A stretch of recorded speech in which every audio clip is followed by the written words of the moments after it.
আপনি মানেন আর না মানেন, আমি আজকে সত্যি কথা বলবো যে বলবোই। সেটা হচ্ছে এই যে বলে, "আমি তোমাকে ছাড়া বাঁচবো না, তোমাকে না পেলে মরে যাবো।" এই কথাটা কি আদৌ কি কথাটা সত্য? এই কথার উপর বিশেষ করে একটা কথা মনে পড়ে গেল। সেটা হচ্ছে লক্ষ্য করে দেখবেন আপনার এলাকায় আছে, আমার এলাকায় আছে, এমন প্রতিটা এলাকায় ছড়িয়ে ছিটিয়ে বিভিন্ন জায়গায় আছে, "তোমাকে ছাড়া বাঁচবো না।"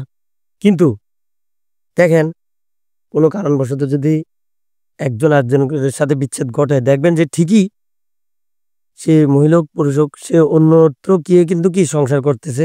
অন্য কাউকে নিয়ে কিন্তু কি সে ভালোই থাকতেছে, সুখেই কাটতেছে। তাহলে এই যে মাঝখান দিয়ে যে ঘটনাগুলো ঘটলো যে, "আমি তোমাকে ছাড়া বাঁচবো না, তোমাকে নিয়ে আমি জীবন করবো, এই করবো, সেই করবো" নানান কিছু। মানি কি একটা অবস্থা। তারপরে সে কিভাবে এত কিছুর পরে তারপরে সে ঠিকই বাইচা থাকে। আরো একটা বিষয় লক্ষ্য করবেন সেটা হচ্ছে অনেকজনে কিন্তু একজনকে না পাওয়ার পরে কিন্তু হয় কি এত মানে মধুর সম্পর্ক তাদের প্রেমের সম্পর্ক যখন তারা বিয়ে করতে পারে না মানে অন্যত্র মেয়েটার বিয়ে হয়ে যায় বা ছেলেটা অন্য জায়গায় বিয়ে করে মেয়েটার বিয়ে হয় না।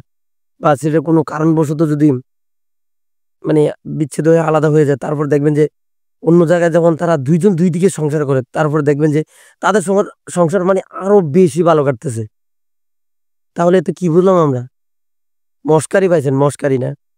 আপনারা মিলিয়ে দেখবেন যে আমার কথাগুলা মানে একবারে মানে কি বলবো মানে আসলে এগুলা বাটপারি ছাড়া আর কিছু না।